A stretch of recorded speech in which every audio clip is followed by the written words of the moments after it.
Friends, welcome to the third week of our Gratitude and Generosity series as we continue a sermon series at Grand Blanc Methodist Church on that topic of gratitude and generosity and how the two are connected. This past Sunday, we looked at the idea of being grateful for those in our lives, the people in our lives, people we know and also people we don't. And so today and throughout this week, we're going to spend time in our devotionals with that very topic. This morning, I want to share with you from the book of Romans. This is Paul's letter to the church in Rome, the early church in Rome. And it's just one verse out of the first chapter, verse 8. First of all, I thank my God through Jesus Christ for all of you, because the news about your faithfulness is being spread throughout the whole world. Notice how Paul takes time to thank everyone for their faithfulness and to give thanks for everyone for their faithfulness. Even more so, Paul is thanking God for their faithfulness, meaning that they must be doing the work of the church. But what's interesting is as we read the letter to the Roman church, the book of Romans, we find that Paul really spends a lot of time chastising the Roman church for ways in which it's doing things that aren't maybe in the most agreement with the gospel. Ways in which they may not be loving one another or even loving others.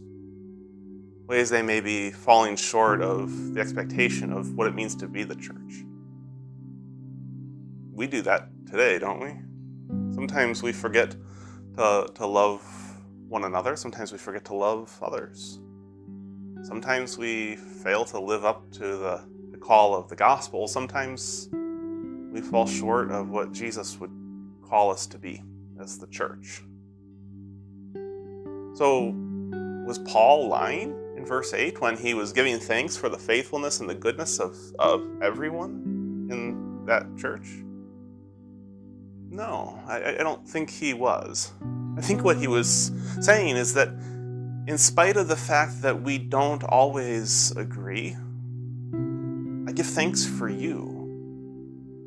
Because while we may disagree in one area of our lives, in one area of a social matter, and in one area of what it means to be church, maybe two, we're more than that.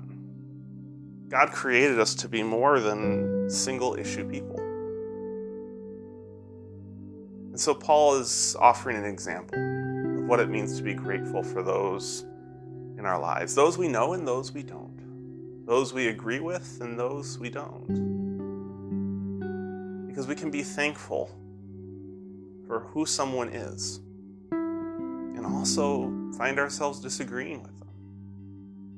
And so think about someone in your life today with whom you disagree. Maybe it's someone who you find at your dinner table.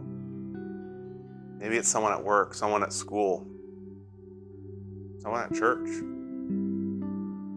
And maybe you've had a hard time even looking at them. Maybe you avoid the conversations. Take time to give thanks for them. Maybe even go to the next step and express to them that you thank God for them. Because we can be thankful that someone is who they are. That someone is created in the image and the love of God. And still not always see eye to eye. So let us love. Let us share. And let us give thanks. Amen.